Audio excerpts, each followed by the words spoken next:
Doctor doctor جلدی آئیے، روشنی کی طبیعت زیادہ خراب ہو رہی ہے۔ ماریا تقریباً چیختے ہوئے ڈاکٹر کے روم کی طرف بھاگی۔ کیا ہوا؟ آپ کیوں گھبرا رہی ہیں؟ ڈاکٹر جلدی کریں، روشنی کی سانسیں اکھڑ رہی ہیں۔ اوہ نرس کہاں ہو؟ جلدی چلو۔ وہ سب بھاگتے ہوئے آئی سی یو کی طرف لپکے۔ نرس نے ماریا کو باہر ہی روک دیا تھا۔ وہ اور ڈاکٹر اندر جا چکے تھے۔ ماریا باہر لگی کرسی پر بیٹھ گئی۔ ابھی تھوڑی دیر پہلے روشنی کو ہوش آیا تھا۔ اس نے ماریا کو بلوایا۔ وہ اس سے کچھ کہنا چاہتی تھی لیکن سانس اکھڑنے لگی۔ یا الہی اسے شفا دے دے۔ ماریا کی آنکھیں بھیگنے لگی تھیں۔ تھوڑی دیر بعد دروازہ کھلا۔ کیا ہوا؟ وہ کیسی ہے؟ ماریا ڈاکٹر کی طرف لپکی۔ آئی ایم سوری، ہم اس کو نہیں بچا سکے۔ قدرت کو یہی منظور تھا۔ اتنا سننا تھا کہ وہ زمین پر بیٹھ گئی۔ حوصلہ کریں، ڈاکٹر نے تسلی دی۔ میں روشنی کو کہاں لے جاؤں؟ یہاں تو اس کا کوئی نہیں ہے، اس نے ڈاکٹر کی طرف دیکھتے ہوئے سوچا۔ ماریا نے اپنے گھر والوں کو فون کیا۔ تھوڑی دیر بعد وہ ہسپتال پہنچ گئے اور روشنی کو ساتھ لے گئے۔ میت کے پاس این او جی کی کچھ عورتیں اور ماریا کے گھر والے موجود تھے۔ روشنی کا اس گھر میں کوئی نہیں تھا۔ روشنی کتنے اطمینان سے سوئی ہو۔ تم کو دیکھ کے ایسا لگ رہا ہے کہ کتنے سالوں بعد تمہیں سکون ملا ہے۔ تم نے تو بہت جلدی ہار مان لی۔ کچھ دن اور رک جاتی، ہم تمہیں کم سے کم انصاف دلا دیتے۔ ماریا سوچے جا رہی تھی۔ اسے اچھے سے یاد تھا کہ روشنی کچھ مہینے پہلے روڈ پر بدحواسی کی حالت میں ملی تھی۔ ماریا این او جی جانے کے لیے جیسے ہی گھر سے نکل کر روڈ پر آئی، وہ زور سے ایک لڑکی سے ٹکرائی جو روڈ پر بھاگے جا رہی تھی اور بار بار پیچھے مڑ کر دیکھ رہی تھی۔ وہ لڑکی بہت ڈری ہوئی تھی۔ ماریا کے سامنے آتے ہی اس کا ہاتھ پکڑ کے التجا کرنے لگی۔ باجی خدارا مجھے ان لوگوں سے بچا لو۔ اس لڑکی نے اپنا چہرہ دوپٹے سے چھپا رکھا تھا۔ کون ہو تم؟ کیا ہوا؟ میرا نام روشنی ہے، خدارا آپ میری مدد کر دیں۔ اس کے ہاتھ زخمی تھے، آنکھوں کے پاس نیل پڑا تھا۔ ایسا لگتا تھا جیسے کسی نے بڑی بے رحمی سے مارا ہے۔ یہ زخم کیسے آئے؟ ماریا کو تجسس ہوا۔ میں آپ کو سب کچھ بتاؤں گی، پہلے آپ مجھے یہاں سے کہیں لے چلو، ورنہ وہ لوگ ڈھونڈتے ہوئے آ جائیں گے۔ بڑی مشکل سے ان کے چنگل سے آزاد ہوئی ہوں۔ کیا ہوا ہے؟ کچھ تو بولو۔ ماریا کو اس کی حالت پر رحم آیا۔ تم میرے ساتھ آؤ۔ ماریا نے اپنی چادر اسے اچھی سے اڑائی تاکہ اس کے دشمن پہچان نہ سکیں۔ آٹو کیا اور اسے اپنے ساتھ این جی او لے آئی۔ ماریا ایک این جی او کی انچارج تھی۔ اس این جی او کے ذریعہ غریب اور مجبور لڑکیوں کی پڑھائی اور شادی کرائی جاتی تھی۔ اس کے علاوہ یتیم اور بے سہارا بچوں کی مدد بھی کی جاتی تھی۔ بہرحال این جی او پہنچتے ہی ماریا نے روشنی کو ایک کمرے میں بٹھایا۔ تم یہاں میرا انتظار کرو، میں کچھ ضروری کام ہے نپٹا کے آتی ہوں۔ یہ لو پانی پیو اور آرام سے بیٹھ جاؤ، گھبرانا نہیں، تم یہاں محفوظ ہو۔ باجی مجھے کچھ کھانے کو مل سکتا ہے؟ میں 2 دن سے کھانا نہیں کھائی ہوں۔ روشنی نے منت کی۔ کھانا؟ اچھا ایک کام کرو، ابھی یہ لو میرا لنچ باکس۔ اچھا میں چلتی ہوں۔ اس کے جاتے ہی روشنی نے کھانا شروع کیا اور کھانے کے بعد کمرے کا جائزہ لینے لگی۔ بائیں جانب ایک صوفہ لگا ہوا تھا۔ روشنی اٹھی اور صوفے پر جا کر لیٹ گئی۔ لیٹتے ہی اسے نیند آ گئی۔ ماریا جب اپنا کام ختم کر کے کمرے میں آئی تو اسے صوفے پر دراز پایا۔ وہ حیران ہوئی، آہستہ سے اس کے قریب گئی۔ وہ بے خبر سو رہی تھی۔ اس کی حیرانی اس وقت اور زیادہ بڑھ گئی جب اس نے دیکھا کہ روشنی کے چہرے پر جگہ جگہ نیل پڑے ہوئے تھے۔ ہونٹ بھی ایک سائڈ سے کٹا ہوا تھا۔ ماتھے پر خون جمع تھا۔ ہاتھوں کے زخم وہ پہلے ہی دیکھ چکی تھی۔ اس نے اس کا بغور جائزہ لیا۔ کس درندے نے اس کی یہ حالت کی ہے؟ روشنی، روشنی، ماریا نے اسے آواز دی، لیکن وہ گہری نیند میں تھی۔ پھر اس نے ہلکے سے کندھے پر ہاتھ رکھا تو وہ چیختے ہوئے اٹھ بیٹھی۔ ارے تم ڈرو نہیں، یہاں تم بالکل محفوظ ہو، ہم تمہاری مدد کریں گے۔ بتاؤ تمہارے ساتھ کیا ہوا ہے، تمہاری یہ حالت کیسے ہوئی؟ اتنا سننا تھا۔ روشنی رونے لگی۔ ماریا نے حوصلہ دیا اور بڑی مشکل سے اسے سنبھالا۔ باجی، میرا نام روشنی ہے، میں ایک چھوٹے سے گاؤں کی رہنے والی ہوں۔ میری عمر اس وقت 25 سال ہے۔ میرے گھر والے مجھے اپناتے نہیں۔ وہ پھر سے رونے لگی۔ چپ ہو جاؤ، ہمت سے کام لو اور مجھے بتاؤ کیا ہوا ہے، کیوں گھر والے نکال رہے ہیں؟ میں تمہاری جتنا ہو سکے گا مدد کروں گی۔ اچھا رکو، تم پہلے مجھے یہ خون اور زخم صاف کرنے دو۔ اتنا کہتے ہوئے ماریا روم سے نکل گئی اور تھوڑی دیر بعد فرسٹ ایڈ باکس اپنے ساتھ لے آئی۔ اس کے زخموں کو صاف کر کے مرہم پٹی کی۔ روشنی سنو، یہ ایک NGO ہے جس کے ذریعے ہم غریب اور مجبور لڑکیوں کی مدد کرتے ہیں۔ میں یہاں کے انچارج ہوں۔ اچھا ہوا کہ تم مجھے مل گئی، اس لیے گھبراؤ نہیں اور مجھے سب بتاؤ کیا ہوا ہے۔ یہ سن کر روشنی کی کچھ ہمت پڑی۔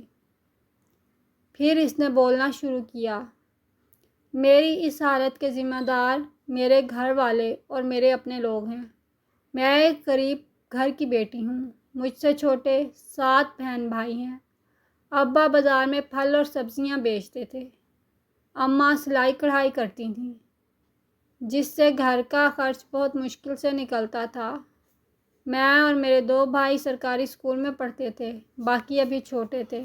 اماں ابا کو ہماری پرورش کے ساتھ شادی کی بہت فکر تھی۔ جب میں ہائی اسکول میں تھی تو اماں نے اپنے رشتہ داروں میں شادی کرانے کی بات کی۔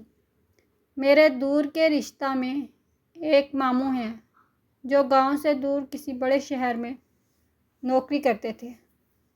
انہوں نے اماں سے کہا کہ روشنی کی شادی میں کراؤں گا، جس کے بدلے آپ لوگ کو اچھی خاصی رقم ملے گی۔ اس سے غریبی بھی دور ہوگی اور باقی بچوں کی پڑھائی بھی ہو جائے گی۔ اماں تھوڑی لالچی تھی اور غریبی کی وجہ سے وہ ماموں کی باتوں میں آ گئیں، لیکن ابا مجھے گھر سے دور بھیجنا نہیں چاہتے تھے۔ کچھ دن بعد اماں نے ابا کو منا لیا۔ جب میرا ہائی اسکول کا امتحان ہونے والا تھا تو وہ ماموں میرے گھر آئے اور اماں سے مجھے اپنے ساتھ لے جانے کی بات کی۔ اماں کو لگتا تھا کہ گاؤں میں ہی شادی ہوگی، اس لیے وہ تھوڑا پریشان ہوئی، لیکن ماموں نے ان کو سمجھایا کہ تم فکر مت کرو، شہر میں ایک اچھا رشتہ ہے، میں جانتا ہوں، لڑکا امیر گھر سے تعلق رکھتا ہے، میں نے وہاں بات کر لی ہے، وہ لوگ تیار ہیں اور اس شادی کے بدلے بڑی رقم بھی ادا کریں گے۔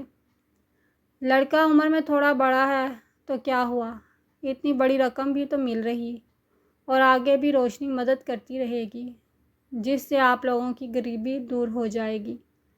اماں اپنی لالچ اور غریبی اور ابا نے اپنی مجبوری کے تحت مجھے لے جانے کی اجازت دے دی۔ تب ہم میں سے کوئی نہیں جانتا تھا کہ آگے کیا ہونے والا ہے۔ ابا اماں نے ماموں پر بھروسہ کیا تھا، مجھے بہلا پھسلا کر شہر لے گئے اور ایک ہوٹل میں رکھا۔ کچھ دن بعد کمرے میں انجانے لوگ آتے اور مجھے دیکھ کے چلے جاتے۔ ایک دن صبح ایک پاگل جیسا میری ابا سے بھی زیادہ عمر کا آدمی آیا۔ اس نے نہ جانے ماموں کے کان میں کیا بولا۔ وہ دونوں باہر چلے گئے۔ دوپہر کا کھانا لے کر جب ماموں آئے تو ان کے ہاتھ میں ایک تھیلا تھا۔ مجھے دیتے ہوئے بولے کہ شام میں اسے پہن کر تیار ہو جانا، آج تمہاری شادی ہے۔ میں پریشان ہوئی کہ کس سے میری شادی کرا رہے ہیں۔ اس وقت میری عمر 14 سال تھی۔ شام میں میرا نکاح اس پاگل شخص سے کرا دیا گیا۔ وہ مجھے اس ہوٹل میں کچھ دن رکھنے کے بعد اپنے ساتھ 7 سمندر پار لے گیا۔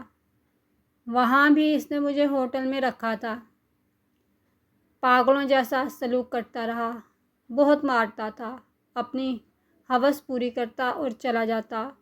میں درد سے چیختی تو منہ پر کپڑا باندھ دیتا، ایک دن میں نے اس سے پوچھا کہ ہم گھر کب جائیں گے، تو اس نے بولا کون سا گھر؟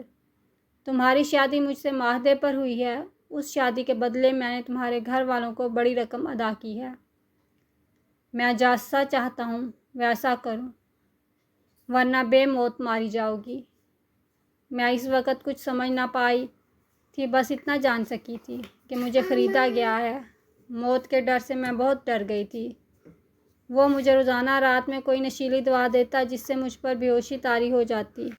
جب ہوش آتا تو کمرے میں کئی مردوں کو پاتی اور میرے جسم پر کوئی کپڑا نہیں ہوتا تھا۔ ایسے ہی کئی مہینوں تک چلتا رہا۔ اسی دوران میں ایک بچے کی ماں بھی بن گئی۔ میں نے اپنے شوہر سے منتیں کی کہ مجھے گھر پہنچا دو۔ اس نے پہلے تو منع کر دیا، پھر میری گزارش پر بولا کہ بچے کو چھوڑ کر جاؤ۔ اس طرح کچھ دن بعد میں اپنے گھر آ گئی۔ میں نے اپنی ماں سے ساری بات بتائی، لیکن میری ماں نے کہا کہ وہ تمہارا شوہر ہے، بیٹیاں اپنے گھر میں ہی اچھی لگتی ہیں، ہم غریب ہیں، پہلے ہی اتنی ذمہ داریوں کے بوجھ تلے دبے ہیں، تمہارے شوہر سے ملی رقم سے گھر کی حالت ٹھیک ہوئی ہے، وہ اکثر رقم بھیجتا ہے جو تمہارا ماموں لا کے دے دیتا ہے، جس سے تمہارے بہن بھائی پڑھ رہے ہیں، گھر کا خرچہ نکل رہا ہے، تم کیوں ہمیں بھوکا مارنا چاہتی ہو؟ ماں کی یہ بات سن کر میں بہت پریشان ہوئی۔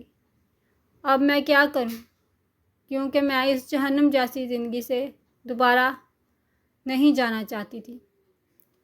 کچھ دن گھر رہی، لیکن مجھے اپنے بچے کی بہت یاد آتی تھی، اس لیے واپس لوٹ گئی، لیکن وہی ظلم و ستم پھر سے شروع ہوا۔ میں جب بھی گھر بات کرنا چاہتی تو ماموں بات کر کے رکھ دیتے تھے۔ میں ان سے کہتی رہی کہ میرا طلاق کروا دیں۔ پہلے تو وہ نہیں مان رہے تھے، لیکن بعد میں مان گئے۔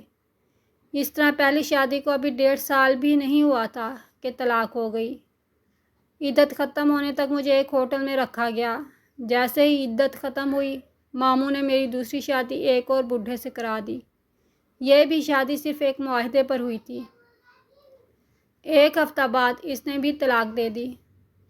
اسی طرح ماموں نے کنٹریکٹ پر لگاتار میری 19 بار شادی کرائی، جو کہ کچھ ہفتوں کے بعد ٹوٹ جاتی، اور جب عدت ختم ہو جاتی تو دوسری شادی کرا دیتے۔ مطلب 1 سال میں 2 شادیاں کرائی گئیں، جو کہ صرف معاہدے پر ہوتی تھیں، جس سے ایک بڑی رقم ماموں کے ساتھ میرے گھر والوں کو ملتی تھی۔ ابا اماں کو لگتا تھا کہ یہ رقم میرا پہلا شوہر دیتا رہا ہے۔ ان کو یہ نہیں معلوم تھا کہ ماموں ایک بروکر ہیں، جو غریب گھر کی کم سن بچیوں کو ایک بڑی رقم کے عوض کسی رئیس بوڑھے سے شادی کراتے تھے، جس کے بدلے ان کو بھی ایک موٹی رقم ملتی تھی۔ یہ شادیاں مستقل نہ ہو کر عارضی ہوتی تھیں۔ روشنی لگاتار بولے جا رہی تھی۔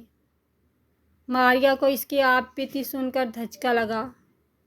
تم پریشان مت ہو، ہم مل کر تمہاری مدد کریں گے، اب تم محفوظ ہو۔ باجی، میں علاج کرانا چاہتی ہوں، مجھے کئی بیماریوں نے گھیر رکھا ہے۔ کیسی بیماری؟ کیا ہوا ہے؟ مجھے سرویکل کینسر ہو گیا ہے۔ چھوٹی عمر میں ہی کئی لوگوں کی جنسی ہوس کی بھینٹ چڑھنے کی وجہ سے اس موذی مرض میں مبتلا ہو گئی ہوں۔ اس بیماری میں بھی میری شادی اور طلاق ہوتی رہی۔ میں اپنے گھر اور بھائی بہنوں کی زندگی بنا کر خود موت کے منہ میں آ گئی ہوں۔ آج میری 20ویں شادی ہونے والی تھی کہ بڑی مشکل سے وہاں سے بھاگی ہوں۔ وہ رو رہی تھی۔ ماریا کی آنکھ میں بھی آنسو آ گئے۔ نہیں، تم کو کچھ نہیں ہوگا، تم بالکل ٹھیک ہو جاؤ گی، ہم تمہارا علاج کرائیں گے۔ روشنی پھوٹ پھوٹ کر رو رہی تھی۔ ماریا نے اسے گلے سے لگا لیا۔ یہ درندے صرف انسان کہاں سے آتے ہیں جن کو صرف اپنی ہوس اور جنسی لذت میں عزیز ہوتی ہے، پیسوں کے بل پر دوسروں کی زندگی حرام کرنا اپنا حق سمجھتے ہیں۔ ماریا ان کو دل ہی دل میں بد دعائیں دینے لگی۔ اس نے روشنی کو اپنے ساتھ لیا اور NGO کے گرلز ہاسٹل میں لے آئی۔ اس ہاسٹل میں بہت سی مجبور اور بے بس لڑکیاں رہتی تھیں۔ ہاسٹل انچارج کو ضروری ہدایات سمجھا کر روشنی کو ایک کمرہ دلایا اور اپنے گھر آ گئی۔ 2-3 دن بعد ماریا اسے ہسپتال لے گئی، جہاں ڈاکٹر نے بتایا کہ اس کی بیماری نے جڑ پکڑ لیا ہے۔ بچہ دانی یا رحم کے کینسر کے علاوہ اس کے پرائیویٹ پارٹس بھی متاثر ہو چکے ہیں۔ کچھ دوائیاں دے رہا ہوں جن سے ان کو وقتی راحت مل سکتی ہے، لیکن مکمل طور پر ٹھیک ہونا ناممکن ہے۔ اب کوئی معجزہ ہی ان کو زندگی دے سکتا ہے۔ یہ سن کر ماریا بہت اداس ہوئی۔ کیا کروں اس خوبصورت معصوم کلی کو؟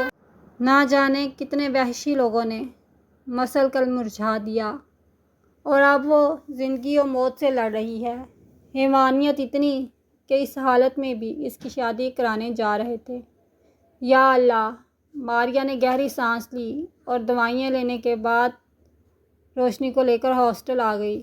روشنی، یہ دوائیں تم پابندی سے لینا، وقت پر کھانا کھانا، میں تم کو شام میں کچھ پھل لا کر دیتی ہوں۔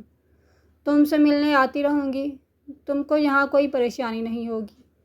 کچھ بھی ضرورت ہو تو یہاں میڈم کو بتا سکتی ہو یا ان سے کہہ کر مجھ سے بات کر سکتی ہو۔ کچھ دن بعد ماریا نے روشنی کے گھر والوں کا پتہ لگانا شروع کیا۔ کافی کوششوں کے بعد بالآخر وہ ان کے گھر پہنچ ہی گئی، جہاں اسے معلوم ہوا کہ باقی بھائی بہنوں کی بھی شادی ہو گئی ہے اور سب خوشحال زندگی بسر کر رہے ہیں۔ باپ کا انتقال ہو گیا تھا۔ روشنی کے والد حساس طبیعت کے مالک تھے۔ ان کو اپنی بیٹی پر ٹوٹے ظلم کا پتہ نہیں تھا۔ وہ بس اتنا جانتے تھے کہ کسی امیر بوڑھے سے اس کی شادی ہوئی ہے، لیکن 2-3 سال بعد روشنی کا کچھ پتہ نہیں چلا تو وہ سمجھ گئے تھے کہ بیٹی پر کیا گزر رہی ہے۔ آخر کار جب ان کو سچائی کا پتہ چلا تو وہ یہ صدمہ برداشت نہ کر سکے اور ان کو ہارٹ اٹیک آ گیا۔ جس دن روشنی کے والد کی موت ہوئی تھی، اس دن اس کی 11ویں شادی ہو رہی تھی۔ اسے اپنے باپ کی موت کا بھی نہیں بتایا گیا۔ ایک طرف جنازہ اٹھ رہا تھا تو دوسری طرف بیٹی کی ڈولی۔ ماریا نے اس کی ماں کو ساری بات بتائی اور ان سے پوچھا کہ آپ لوگ اس سے کیوں منہ موڑ لیے ہیں؟ ہم مجبور ہیں۔ ایک شادی شدہ بیٹی کو گھر میں بٹھاتے تو باقی بچوں کی شادیاں نہ ہو پاتی۔ اوپر سے اس کی کئی شادیاں ہو چکی تھیں۔ بعد میں ہمارا اس سے کوئی رابطہ نہیں رہا۔ جب بھی اس کے ماموں سے پوچھتی تو وہ یہی کہتا کہ وہ بہت خوش ہے۔ ہمیں کیا پتہ تھا کہ اس کو ایسی بیماری ہو گئی ہے، لیکن اس کے باپ کو سمجھ آ گیا تھا اور وہ صدمہ نہ سہ سکا۔ اتنا کہہ کے وہ رونے لگی۔ میڈم، اب اسے یہاں اگر لے آئیں تو ہم لوگوں کو کیا بولیں گے؟ ماریا نے کوئی جواب نہیں دیا، وہاں سے اٹھی اور واپس آ گئی، کیونکہ ان کی باتیں سننے کی بات ان سے کوئی توقع کرنا فضول تھا۔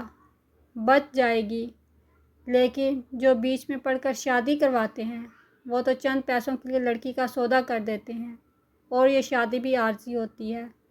یہ سلسلہ اس لڑکی کے ساتھ جاری رہتا ہے۔ وہ سوچے جا رہی تھی کہ تبھی فون کی گھنٹی سے ماریا چونک گئی۔ ہاسٹل سے فون تھا۔ میڈم، روشنی کی طبیعت بہت خراب ہے، آپ جلدی آ جائیے۔ ماریا فوراً ہاسٹل پہنچی۔ اس نے دیکھا کہ روشنی بستر پر ادھ-مری پڑی ہے اور پورا بستر خون سے رنگا ہوا ہے۔ وہ اسے لے کر ہسپتال بھاگی۔ ڈاکٹروں نے اس کا علاج شروع کیا۔ اسے ICU میں رکھا گیا۔ خون رکنے کا نام نہیں لے رہا تھا۔ روشنی بار بار بے ہوش ہو رہی تھی۔ جب بھی تھوڑا ہوش آتا ماریا کو بلاتی، لیکن کچھ بول نہیں پاتی۔ آخر کار آج وہ زندگی کی جنگ ہار گئی۔ جنازے کا وقت ہو رہا ہے، کسی نے آواز دی تو ماریا چونکی۔ روشنی کو تدفین کے لیے لے جانے لگے، اس کے منہ سے چیخ نکل گئی۔ تھوڑے ہی دنوں میں وہ روشنی سے بہت مانوس ہو گئی تھی۔ اس کا درد انہیں اپنا لگتا تھا۔ روشنی کو لے جا چکے تھے۔ ماریا زاروں کی طرح رو رہی تھی۔ روشنی اپنے گھر کے اندھیرے کو روشن کر کے خود لوگوں کے ہاتھوں بجھ گئی تھی۔